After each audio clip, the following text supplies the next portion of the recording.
नमस्कार YouTube family. आज मी घाटकोपरला गेलो होतो, तेव्हा हा मला दादा भेटला। तर हा दादा घाटकोपर वेस्टला झुंझुनवाला कॉलेजच्या बाहेर बसलेला असतो वेट मशीन घेऊन।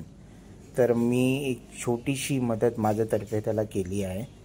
तर नक्की कधी कोणी टुवर्ड्स घाटकोपर साईडला जाल किंवा कोणी कॉलेज स्टुडंट्स हा माझा व्हिडिओ तुम्ही बघत असाल तर नक्की या दादाला विचारा की काय मदत हवी का, म्हणजे काय खायला पाहिजे का। खूप महिन्यांपासून हा इथे असतो। ह्या स्टेजला पण तो स्ट्रगल करतोय आणि मेहनत करतोय, तर त्याच्या कार्याला सलाम म्हणून हा व्हिडिओ जर कोणी बघितला तर नक्की ह्या दादाला मदत करा आपल्या परीने। काही ना काहीतरी एक बिस्किटचा पुडा किंवा पाण्याची बॉटल, आणि आता सध्या ऑक्टोबर हीट चालू आहे तर कोल्ड्रिंक जरी दिली तरी चालेल। बस एवढंच माझं म्हणणं आहे। थँक्यू।